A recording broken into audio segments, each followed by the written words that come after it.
Olá, pessoal! Clarividência, segundo a teologia, é aquela faculdade de conhecer pessoas, situações ou objetos ocultos, independentemente da interferência dos sentidos, superando as possibilidades naturais. Em Garabandal, inúmeras vezes esse dom foi testemunhado pelos peregrinos. Vem comigo!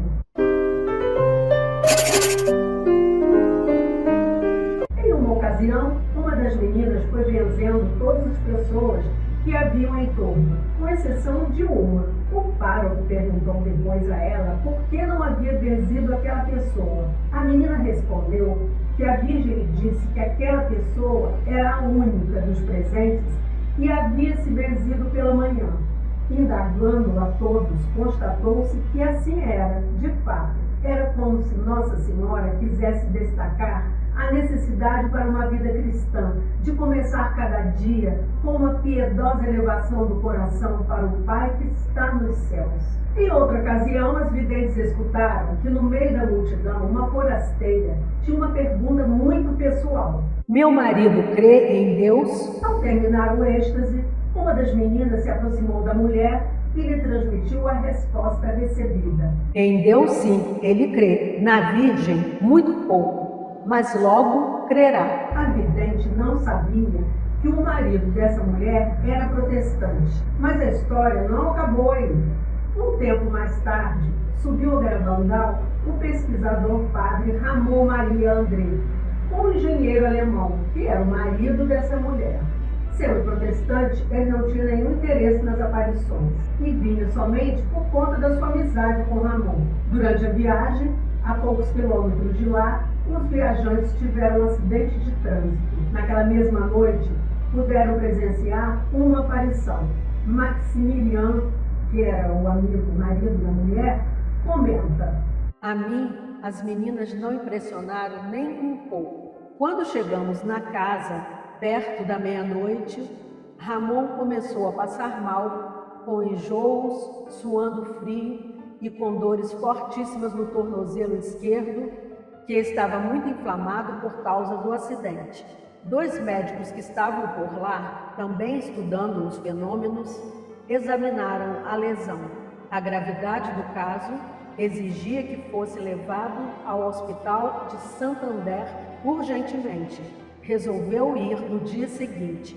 Durante a noite, eu cuidava do enfermo e já eram 3:30 da madrugada, quando começamos a ouvir as pessoas pedindo aos gritos que a dona da casa onde estávamos abrisse a porta, porque Jacinta estava ali em êxtase querendo entrar.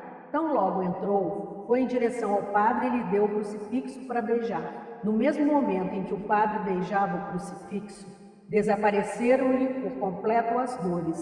De repente, ela faz uma flexão para trás para onde eu estava e me dá o crucifixo para beijar 2 vezes.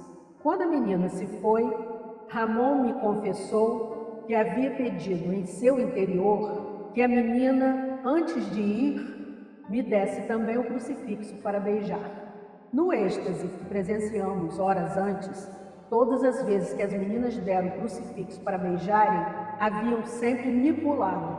Pela manhã cedo, chegou um dos médicos e André falou que haviam desaparecido todas as dores. O doutor começou a inspecionar a fratura e constatou que ele estava curado. Maximiliano, passada a primeira impressão, decidiu voltar à aldeia e depois participou de um retiro. Pouco tempo depois, abraçava formalmente a fé católica. Coisas como essas aconteciam diariamente. Chama atenção, desde 2 de julho, a delicadeza maternal de Nossa Senhora.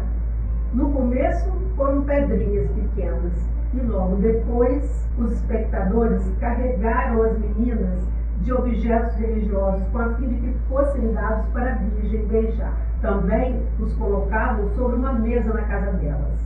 As videntes apresentavam tudo ao beijo da Virgem Maria.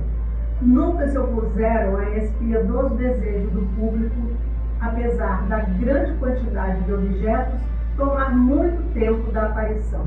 A Virgem os beijava um por um. Os objetos beijados, às vezes, somavam às centenas: medalhas, rosários, crucifixo e estampas missais. Não havia maneira das meninas recordarem a quem pertencia cada um. Álvares escreve: As meninas não viam as pessoas que deixavam os objetos em suas casas ao longo do dia. E até mesmo, quando uma pessoa deixava várias coisas durante os êxtases, todos eram devolvidos aos seus proprietários, cada um ao seu. A devolução dos objetos era sempre um momento esperado e emocionante para os presentes. Ramon Pérez descreve: Com a cabeça sempre para trás, com os olhos fixos no céu, não podiam ver quem estava diante de si. Algumas vezes, as pessoas colocavam até obstáculos para impedir qualquer tipo de engano, como um papelão ou uma tela cobrindo o rosto das pessoas. Nunca se equivocavam nas milhares de vezes que devolveram os artigos aos seus legítimos donos. Isso deixava testemunhas e forasteiros impressionados. Uma vez, um homem deu a Jacinta um crucifixo para ser beijado, mas, ao oferecê-lo à Virgem, esta respondeu que o crucifixo já havia sido beijado, que não beijaria uma segunda vez. O dono confessou que já havia sido beijado 2 meses antes. Merecem uma menção especial os beijos da Senhora sobre as alianças de casamento que eram apresentadas. Escreve Álvares: Entregavam anéis comuns e não eram beijados. Só beijavam os anéis de casamento, e estes eram entregues aos próprios donos em meio a muita gente, colocando no dedo em que elas usavam, seja lá qual fosse o costume da pessoa ou do lugar onde morava. Ao lado dos objetos religiosos, talvez os mais beijados, eram as alianças matrimoniais. Há inúmeros testemunhos a respeito. Todos os dias tinha na bandeja 20 ou 30 anéis e colocavam em cada um o seu. Um dia, as meninas estranharam ao ver um pó de arroz, um objeto profano, junto com os outros, para levar para a Virgem, e resistiram para apresentar. Porém, quando a senhora chegou, a primeira coisa que pediu para beijar foi exatamente aquele pó de arroz. A menina declarou que a Virgem disse que era algo do seu filho. Então, a mulher que havia trazido o pó de arroz revelou o seu segredo. Durante a Guerra Civil Espanhola em sua região, os sacerdotes que não conseguiram escapar foram exterminados.